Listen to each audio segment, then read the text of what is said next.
अस्सलाम वालेकुम। भारतीय मुसलमानों के लिए 30 सितंबर का दिन एक ऐसा स्याह-तरीन दिन है कि जिसको कभी नहीं भुलाया जा सकता, क्योंकि इसी दिन लखनऊ की अदालत ने कहा था कि बाबरी मस्जिद को गिराने की कोई साजिश नहीं हुई है और किसी को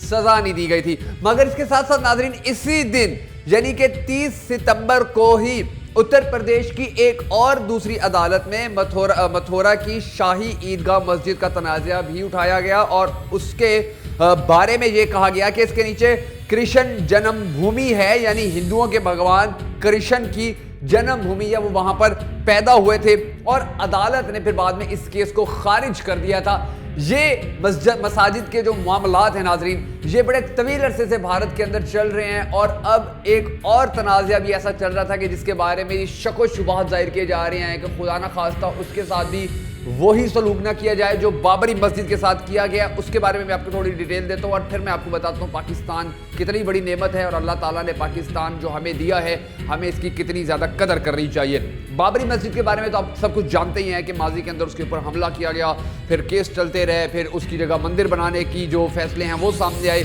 इसी तरह एक बनारस की बहुत मशहूर और तारीखी मस्जिद है जिसको ज्ञान वापी कहा जाता है और 8 अप्रैल को जो बनारस की अदालत है उसने इसके बारे में कहा है कि 8 अप्रैल को इसकी खुदाई की जाए और इसकी खुदाई करने के बाद, क्योंकि वहां पर इस मस्जिद के बारे में भी, ये बहुत कदीम मस्जिद है नाजरीन, और कहा जाता है कि ये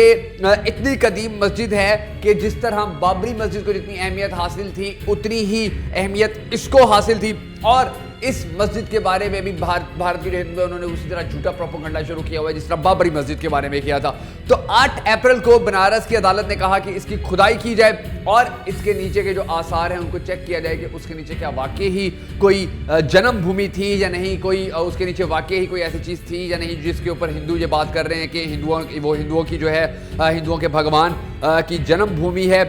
कृष्ण भगवान की जन्मभूमि। तो नाज़रीन, ये जो सिलसिला है अब जो बाबरी मस्जिद है उसके बाद ये जो एक और इम्पॉर्टेंट तरीन मस्जिद थी, बड़ी अहम कदीम तरीन मस्जिद थी बनारस की, अब इसके हवाले से भी जो हिंदू हैं वो खुलकर सामने आना शुरू हो गए हैं। और बाबरी मस्जिद के फैसले के बाद भी बहुत सारे हिंदुओं ने ये कहना शुरू कर दिया था कि अब उनका रुख बनारस की जानिब होगा और वहाँ की जो ज्ञान वापी है उसको एक मरतबा फिर वापस लिया जाएगा और उसके ऊपर मंदिर बनाया जाएगा। आस्ता आस्ता आप देखेंगे नाजरीन कि जिस तरह माजी के अंदर चलता है अब ये सिलसिला मजीद तेज चलेगा मुसलमानों के खिलाफ नफरत का, क्योंकि मोदी ने कोशिशें ही ये की है कि मुसलमानों के खिलाफ नफरत फैलाकर किसी न किसी तरीके से बिल आखिर वो मुसलमानों की जो मसाजिद हैं, मुसलमानों की जो इबादत गाहें हैं उनको नुकसान पहुंचाए और इसी तरह मुसलमानों की जो नस्ल कुशी है उसको करने में भी मोदी ने माजी के अंदर बड़ा अहम किरदार अदा किया था। तो इस सूरत हाल को देखते हुए अगर ये कहा जाए कि पाकिस्तान यकीनन एक बहुत बड़ी नेमत है तो किसी किस्म का कोई शक नहीं है, बल्कि वो लोग जो माजी के अंदर कायद आज़म के बारे में कहा करते थे कि कायद आज़म पाकिस्तान बना रहे हैं, ये गलत कर रहे हैं, आज वो मुसलमान उन्हीं की नस्लें मानती हैं कि पाकिस्तान बनाने का फैसला ठीक था। तो आप भी अगर आप भारतीय मुसलमानों पे ये मजालिम जो हो रहे हैं ये देख रहे हैं और उसके बाद भी आप ये कहते हैं कि वाकई ही पाकिस्तान अल्हम्दुलिल्लाह एक ऐसी नेमत है अल्लाह की कि जिसके बारे में जितना शुक्र किया जाए कम है, तो कमेंट बॉक्स में पाकिस्तान जिंदाबाद ज़रूर लिखिएगा।